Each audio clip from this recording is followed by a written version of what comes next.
One anime I was anticipating the most for spring 2025, but was let down the most by, was Lazarus. It being a story crafted by Watanabe, someone who I am a fan of, Samurai Champloo and Cowboy Bebop being one of my favorite animes of all time, and Spike Spiegel being top 5 favorite characters the same. A character whom I've learned lessons from about being stoic, being able to endure, at times goofy but serious, adopting a Bruce Lee philosophy to adapt to your surroundings like water. You're tense, I'm calm.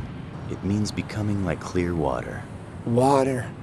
Water can take any form. It drifts without effort one moment, then pounds down in a torrent the very next. I said empty your mind. Be formless, shapeless, like water. Now you put water into a cup, it becomes the cup. You put water into a bottle, it becomes the bottle. You put it in a teapot, it becomes the teapot. Now water can flow or it can crash. Be water, my friend.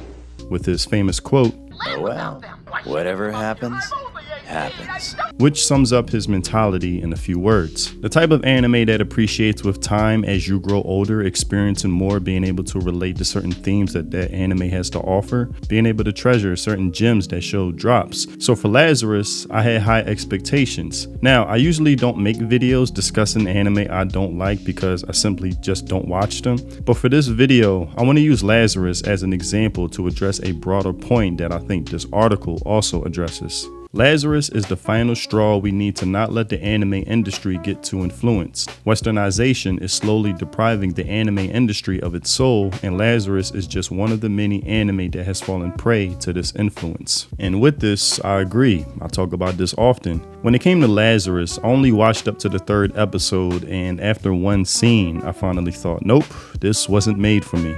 Listen, I'm a transgender woman with a record who's also gone through bankruptcy. Back when I was an academic researcher, a guy said to me, there will never be a Black Einstein, and that it was impossible for people like us to win a Nobel Prize, no matter how hard we tried. I mean, this sounded like typical current day Hollywood writing. Let's talk about how much we're oppressed, treating dialogue like a TED Talk to lecture the audience with, something I go to anime to avoid. But even before that, when I saw the world of Lazarus in the 1st episode, I just wasn't impressed. To me, it looked like New York 15 or 20 years into the future, which is something I'm not interested in seeing, but that's just me personally, not a general point. So I wouldn't be mad if you disagree with that. But it's not like I'm against seeing stories that takes place in the future. Cyberpunk Edge Runners I loved. That aesthetic I was fascinated with throughout that show, looking like Blade Runner, which I'm a fan of. I just don't care to watch anything that looks like a modern day American aesthetic or anything close to it, maybe with a few exceptions like Great Pretender. So when this article says Westernization will deprive anime of its soul, something I heavily look forward to when I'm watching, I kind of know what they mean. And that's something I immediately noticed was lacking in the 1st episode. Yes, I mainly watch anime because the unfamiliar world of Japanese architecture, street layouts, interior designs, fashion, and humor that is well expressed not only in the dialogue but in the animation itself.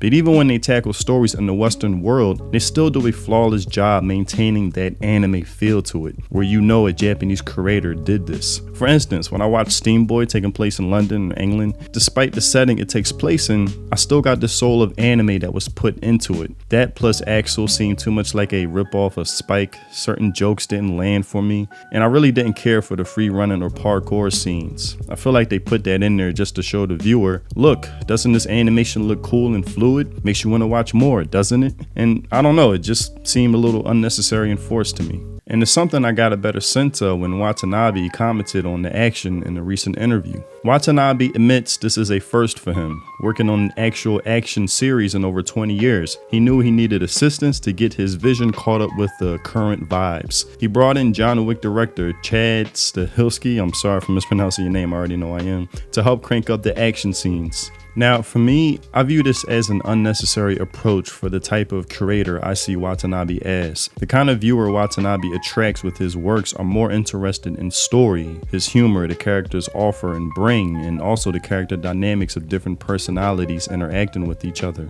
You're not attracting somebody who's only interested in action scenes from a mainstream anime. To be honest, from all the action scenes I've seen of Lazarus, including clips online, none of them come close to Spike vs. Mad Pierrot, that crazy guy.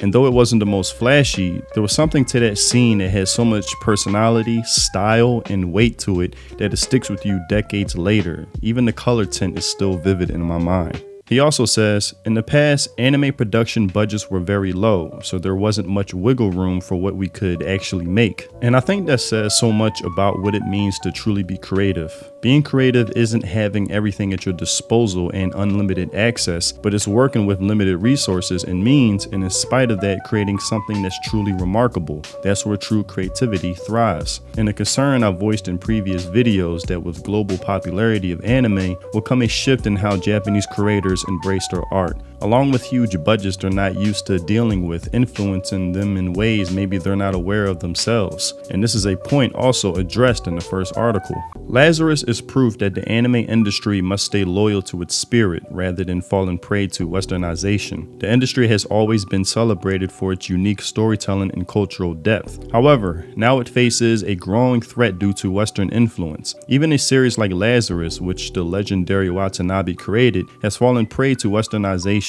This series has become a lightning rod for criticism along with anime like Uzumaki and Ninja Kamui. These projects were heavily shaped by the demands of American production companies, which the industry must resist to preserve its authenticity. Man, I swear you would think this guy was watching my videos because I agree with everything he just said. Fans have criticized Lazarus for its horrendous writing, poor pacing, and lackluster plot. Was the anime well choreographed and well animated? Sure. But did that help it? No.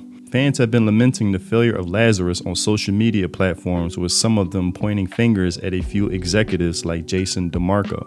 And that's a sentiment I share to the fullest. Yes, animation is a huge part of anime having a signature art style, but that's not the sole reason why I watch anime, especially one like Cowboy Bebop. There's so much more that goes into it that gets diluted the more these Japanese creators involve themselves with Western companies that don't have a clue. The fact that we must acknowledge is that all these projects have been backed by American companies like Adult Swim and Warner Bros., and thus have been created in a way to resonate with Western audiences. What this does is that it kills anime's spirit and cultural nuances in an attempt to be more marketable to Western audiences. Western producers and executives, however, are trained to create a show that feels like a Hollywood blockbuster, and this goal makes them ignore the factors that make anime unique and appealing. Western companies may be good at churning out enormous budgets, but they can't execute the kind of direction needed for anime. I don't know if I could have said it any better. I don't know if this is what most Japanese creators will have to learn the hard way to stop including Western involvement in the creative process. The people in charge of these positions aren't of the same mind as those in the 70s, the 80s, the 90s, early 2000s. Those people have been uprooted out probably in the independent market now, but I don't know, we'll see.